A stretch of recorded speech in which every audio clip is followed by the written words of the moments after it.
என்னடா பண்ணுறது, வேலையும் கிடைக்கல, ஒன்றும் கிடைக்கல, வாழ்க்கையே எங்கேயோ போயிட்டு செம்ம கன்ஃபியூஷனாக இருக்குது, என்ன பண்ணுறதுன்னு தெரியல. இந்தாடா வச்சுக்கூடா, சிப்ஸ் வச்சுக்கூடா, என்ன பண்ணுறதுன்னு புரியல. ஏதாவது பண்ணலான்னாலும் வாழ்க்கைக்கு என்னதான் அர்த்தம், வாழ்க்கைக்கு அர்த்தம் இருக்கா இல்லன்னு யாரா சொன்னா, இருந்தா நல்லா இருக்கும்டா. He's actually right, you know what Heisenberg says in his uncertainty principle, and what Albert Einstein says in his theory of listen dude, listen, I understand that you're feeling purposeless in life and then you want to understand the meaning of life. So for that, all you have to do is you need to read a lot of scientific texts. Read Charles Darwin's Origin of Species. Read Richard Dawkins' A Selfish Gene. And you should also be following the latest updates that are happening in the scientific field. Like for example, the God particle recently, the Higgs boson that we found out. நான் குடிச்சிருக்கேன்னா நீயே குடிச்சிருக்கேன், ஏன்டா அப்படி வளர்றீங்க? நீ நெத்து கொடுத்த time நெத்து தலைவர் தெரியுமா உனக்கு? தலைவர் சொல்லிருக்கார தத்துவம் அவ்வளோ அற்புதமா சொல்லிருக்காரா. இந்த பாட்டை கேட்டா நீ மேல பேசின மாவனே, பாட்டை கேளு.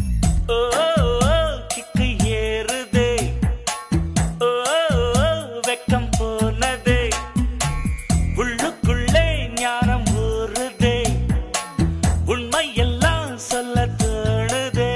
ராம்சி நம்ம கூட இன்னைக்கு ஒரு கெஸ்ட் ஜாயின் பண்ணிருக்காரு. எஸ், அவர் ஃபர்ஸ்ட் இன்ட்ரோ듀ce பண்ணிடலாம். Sure. Vatsalyan. Hi all. Hi Vatsalyan. Yes, எப்படி இருக்கீங்க? நல்லா இருக்கேன். இந்த ஓ கிக்கு ஏறுதே பாட்டு பத்தி இதுல உங்களுக்கு பிடிச்ச லைன் எது சொல்றேன். எனக்கு வந்து இதுல 2 லைன் அந்த சேர்ந்து வர மாதிரி, இந்த வாழ்க்கை வாழத்தான் நாம் பிறக்கையில் கையில் என்ன கொண்டு வந்தோம் கொண்டு செல்ல.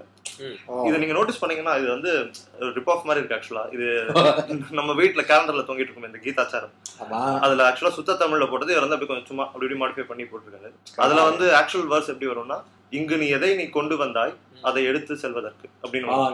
சோ எனக்கு என்னமோ அதான் கீதாச்சாரம்ல இருந்து இன்ஸ்பிரேஷன் வந்திருக்கும் உங்களுக்கு. சோ அதை அப்படியே யூஸ் பண்ணிருக்கான்னு தோணும். சோ மேட்டர் என்னன்னா, சூப்பர் ஸ்டார் வந்து அவர் கிக்கு ஏறினதுல அவர் வந்து கீதாச்சாரத்துல இருந்து எடுத்து விடுறாரு. சமையல வெறும் கம்பங்களி தின்னவரும் மண்ணுக்குள்ள, அட தங்க பஸ்மம் தின்னவரும் மண்ணுக்குள்ள. இந்த 2 லைனுக்கு வந்து அகைன் ரெண்டு விதமா பார்க்கலாம். ஒரு விதம் வந்து கம்பங்களிங்கிறது it's more for a poor man's food. தங்க பஸ்மம் is basically gold dust or gold powder. பஸ்மம்னா பவுடர், சான்ஸ்கிரிட் வார்த்தை வந்து பவுடர். ஐ திங்க் கம்மங்களி வந்து ஊர் சைடுல ஃபார்மர்ஸ் அவங்க நிறைய சாப்பிடுவாங்க மாதிரி. It's made out of barley. கம்மங்களிங்கிறது இட்ஸ் ஆக்சுவலி குவைட் ஹெல்தி டா. Yeah, of course. That's probably why here I'll explain that also. இத சாப்பிட்டாலும் மண்ணுக்கு தான் போறான், தங்க பஸ்மம் சாப்பிடுறானும் மண்ணுக்கு தான் போறான். அதுக்கப்புறம் இன்னொரு எக்ஸ்பிளனேஷன் இருக்கும். as you told, கம்மங்களி is very healthy and தங்க பஸ்மம் it has a medicinal value. அதாவது நம்ம சித்த மருத்துவம் அப்படின்னு பழங்கால மருத்துவம் இருக்கு இல்லையா? சோ இங்க அவங்க சும்மா பேச்சுக்கு தங்க பஸ்மம் தின்னணும் அப்படின்னு சொல்லியா? நிஜமாவே தங்க பஸ்மம் தின்ற இருக்கு. It's a medicine prescribed by Siddha practitioners even today. Okay. இது வந்து நம்ம தமிழ் மேம் விசாலாட்சி மேம் தான் வந்து விசாலாட்சி மேம் தான் எனக்கு வந்து இந்த பாடும்போது சொன்னாங்க. தங்கபஸ்மம் ஓட ஃபங்க்ஷன் என்னன்னா, it revitalises your body, cells revitalise பண்ணும் அண்ட் ஓல்ட் ஏஜ் போஸ்ட்போன் ஆகும். சித்தர்கள்லாம் இப்போ இவ்வளவு நாள் உயிர் வாழறது இந்த இது probably because of that too. Basically alchemy. Harry Potter also has the same problem this chapter. கரெக்ட்டா? ஹாரி பாட்டர்லயே ஆமா, நம்ம நிக்கோலஸ் ஃப்ளமெல். ஆமா, அதே மேட்டர் தான் நம்ம சித்தர்கள் வந்து ஒரு 10,000 வருஷத்துக்கு முன்னாடி. சோ இந்த பாட்டு பேசிக்கா சொல்லுது, நிக்கோலஸ் ஃப்ளமெலும் மண்ணுக்குள்ள தான் போவாரு. பிலாசபர் ஸ்டோன் சாப்பிட்டாலும் நீ மண்ணுக்குள்ள தான் போற. இப்போ தலைவர் பாட்டு பண்றோம் அப்படிங்கிறதுனால ஒரு தலைவர் ஃபேன் கிட்ட இந்த பாட்டு பத்தி அவங்க என்ன ஃபீல் பண்றாங்க அப்படின்னு கேட்கலான்ட்டு. அது ஒரு தீவிர தலைவர் ஃபேன். எஸ்.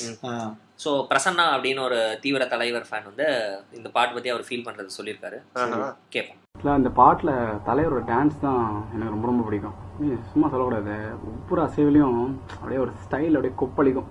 அவரும் கே.எஸ். ரவிக்குமார் சாரும் சேர்ந்து ஆடுற ஸ்டெப்ஸ் ஆகட்டும், கோட் அப்படியே ஸ்டைலாக அப்படியே கட்டி விடுறதாகட்டும், எல்லாமே ஒரு மாஸ் அடங்கியிருக்கும். அதில் மெயினாக லிரிக்ஸ் தான் சார். எனக்கு கேட்டால் திருக்குறள் ஆத்திச்சூடியோட சேர்த்து இந்த பாட்டையும் தமிழ் புத்தகத்தில் எழுதி பசங்களை படிக்க வைக்கலாம். அந்த அளவுக்கு ஒரு தத்துவம் அடங்கி உள்ள ஒரு பாட்டு இது. ஃபார் எக்ஸாம்பிள், எண்ணி பார்க்கும் வேளையிலே உன் வாழ்க்கை மட்டும் முந்தன் கையில் உண்டு, அதை வென்று எடு, அப்படின்னு தலைவர் சொல்லும்போது புல்லரிக்கும் ஸ்க்ரீனில் பார்க்கும்போது. என்னை பொறுத்த வரைக்கும் இந்த ஒரு சாங் போதும் சார், இப்படி எல்லாருக்குமே இந்த ஒரு மனுஷனை பிடிச்சிருக்குன்னு சொல்றதுக்கு. ஆமாடா, அடி வயிற்றுலேருந்து பேசியிருக்காங்க. ஆமாடா, நான் சொன்ன பாயிண்ட் கரெக்டா. In fact I think first standard text புக்லயே இந்த பாட்டு ஃபர்ஸ்ட் ஸ்டாண்டர்ட்ல ரொம்ப லேட்டா எல்கேஜில போடுறா. எல்கேஜி இவர முதல்ல ரா ஜி நீங்க. ஆனா எனக்கு ஒண்ணு தோணுது, ரஜினிக்கு அகைன்ஸ்டா சொல்றேன்னு இல்ல. இப்போ பிரசன்னா சொன்ன அந்த மாதிரி தலைவர் சொல்றாரு, தலைவர் இப்படி சொல்றாரு, தலைவர் அப்படி சொல்றான்றது இந்த இடத்துல வந்து அந்த லிரிசிஸ்டுக்கு ஒரு கிரெடிட் போக மாட்டேங்குது. அதாவது அவன் தான் ஆக்சுவலா ஒரு ஆக்டருக்கு ஸ்பூன் ஃபீட் பண்றான் அந்த லிரிக்ஸ்க்குள்ள. இல்லடா, இல்ல இதுதான் லிரிசிஸ்டோட வெற்றி ஆர் சக்சஸ் அப்படின்னு சொல்ல. சரி, see he is able to adapt to whichever actor he is writing to. இந்த இடத்துல ரஜினி வந்து ஒரு பர்த்டே பார்ட்டில தண்ணி வச்சிட்டு சமயா கமல் இருந்தா அதுக்கு என்ன கஷ்டம் வேற மாதிரி. Okay okay. எண்ணி பார்க்கும் வேளையிலே உன் வாழ்க்கை மட்டும் உந்தன் கையில் உண்டு, அதை வென்று எடு. என்னை பொறுத்த வரைக்கும் என்னன்னா, இந்த செல்ஃப் ஹெல்ப், இந்த மோட்டிவேஷனல் ஸ்பீக்கர்ஸ், இந்த மாதிரி நிறைய பேர் வந்து புக்ஸ் எல்லாம் எழுதுவாங்க. இந்த யூ கேன் வின், அது மாதிரி யூ கேன் வின், இந்த மாதிரி வாழ்க்கையை வந்து எப்படி வாழறது அப்படிங்கிறதுக்கெல்லாம் நிறைய புக்ஸ் இருக்கும். பட் என்னை பொறுத்த வரைக்கும் அந்த எல்லா புக்ஸோட மேட்டரும் இந்த ஒரு லைன்ல இருக்கு. ஓகேவா?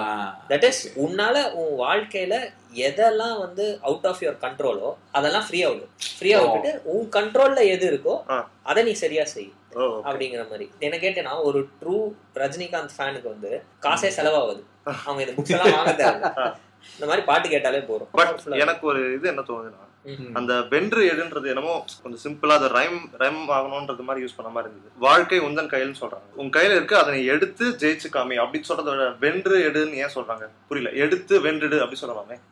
பாட்டு கேள எப்படி போகுது பாரு. எண்ணி பார்க்கும் வேளையிலே உன் வாழ்க்கை மட்டும் உந்தன் கையில் உண்டு, அதை வென்று எடு. எடுத்து வென்றுடுன்னு போட்டா இந்த மீட்டர்ல வராதுடா. டியூன் கண்டியூசிவா இருக்கணும் அப்படிங்கிறதுக்காக மாத்தி யோசிக்க. ஆக்சுவலா அந்த பாட்டுலயே பாத்தீங்கன்னா லிரிக்ஸ்லாம் ரொம்ப சிம்பிளா தான் இருக்கு. நானும் நோட்டீஸ் பண்ணிருக்கேன். ஃபார் எக்ஸாம்பிள், இப்போ அந்த லைன் தாயை தேர்ந்தெடுக்கும் உரிமையும் தந்தையை தேர்ந்தெடுக்கும் உரிமையும் உங்ககிட்ட இல்ல, அதே மாதிரி நீரம் குணம் அந்த மாதிரி ஏதோ நிறைய சொல்றாங்க.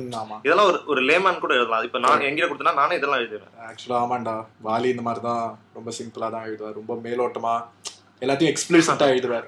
சட்டிலிட்டிங்கிறது அவருக்கு புரியாது. வாலி ஜெனரலா அப்படிதான் நான் நோட்டீஸ் பண்ணிருக்கேன். ஆக்சுவலா இது எழுதினது வைரமுத்துடா. வெல் அதான் மச்சான், அந்த வைரமுத்து வந்து சிம்பிளா இருக்கணும் அப்படிங்கிறதுக்காக தான், சிம்பிளா தத்துவத்தை எல்லாம் சொல்லணும் அப்படிங்கிறதுக்காக தான் இந்த வேர்ட்ஸ் எல்லாம் ரொம்ப சிம்பிளா வச்சிருக்காங்க. தத்துவம் எழுதிடலாம், சித்தர்கள் கூட தான் தத்துவம் எல்லாம் எழுதிருக்காங்க. அவங்க சொன்னது நமக்கெல்லாம் வந்து உட்கார்ந்து படிச்சாதானே புரியும். இந்த பாட்டு கேட்கும் போதே புரியணும் அப்படிங்கிறதுக்காக, தண்ணி அடிச்சவனுக்கும் புரியணும் அவனுக்கும் புரியணும் அப்படிங்கிறதுக்காக வைரமுத்து ஒரு சிம்பிளா எழுதிருக்காரு. நான் ஃபீல் பண்றேன். இந்த வாழ்க்கை வாழத்தான் நாம் பிறக்கையில் கையில் என்ன கொண்டு வந்தோம் கொண்டு செல்ல. Everything is created and destroyed, so எல்லாமே சேஞ்ச் ஆகும் அப்படிங்கறத அட்வொகேட் பண்றாங்க. இன்ஃபேக்ட் இந்த லைனை வந்து எம்பாடி பண்றதே வந்து சூப்பர் ஸ்டார். கரெக்ட்டா? இங்க இருக்கிற எதுலயும் வந்து ஒரு பட்டும் படாம இருந்துட்டு போயிட்டு ஒரு பாபா படத்துல வர அந்த லைன். எக்ஸாக்ட்லி அந்த ஃபீலோட வாழ்றாரு. The moment you realize that நீ எதுவுமே கொண்டு வரல, நீ எதுவுமே கொண்டு போக போறது இல்லைன்னா, you come to this kind of detached but still living kind of. Absolutely. இவ்வளவு நாள் வந்து ஃபங்க்ஷன் ஸ்டேஜ்ல மைக்ல சொல்லியிருந்தாரு, பாட்டுல சொன்னான்றது இப்பதான் நமக்கு தெரியுது. இங்கே ஒரு சொல்லிட்டாரு, நிறைய பாட்டுல சொல்லியிருக்காரு. என்ன மீடியம்லாம் கிடைக்காதோ இங்க எல்லாத்தையும் சொல்லியிருக்காரு. எக்ஸாக்ட்லி. இன்ஃபேக்ட் நான் என்ன நினைச்சேன்னா, இந்த பாட்டு ஆரம்பிக்கிறதுக்கு முன்னாடி வந்து அவரோட டாட்டரோட ஃப்ரெண்ட்ஸ் சில பேர் வந்திருப்பாங்க. hey, this man your father looks like a country fellow. So அவர் உடனே வந்து country fellow வா பாரு அப்படின்னு சொல்லி டாப் போய் ட்ரெஸ் பண்ணி காஸ்டியூம். அப்புறம் இந்த பிலாசபி எல்லாம் அவர் அடிச்சு விடுறாரு. அண்ட் பாட்டோட எண்ட்ல வந்து அவர் சொன்ன அதே கான்செப்ட், வெறும் கம்பங்களி திட்டம், அதெல்லாம் வந்து ஃபீமேல் கோரஸ்ல வரும் towards the end of the song. So அது கிட்டத்தட்ட எப்படின்னா, இவர் சொன்னதை புரிஞ்சுக்கிட்டு அந்த சிட்டி கேர்ள்ஸ் எல்லாம் கரெக்ட் அப்படிங்கிற மாதிரி வந்து பயங்கர எக்ஸ்ட்ரீம் இன்டர்பிரேஷன். சோ அந்த மாடர்ன் கேர்ள்ஸ்லாம் நிஜமாலே அதெல்லாம் புரிஞ்சுக்கிட்டு பாடுறாங்களோ இல்லையோ, பட் அத அவரோட சேர்ந்து அவங்க சொல்றாங்க அப்படிங்கிற மாதிரி அவங்க சொல்ற மாதிரி அந்த ஃபீமேல் கோர்ஸ் தான். ஐடியா நல்லா இருக்கு.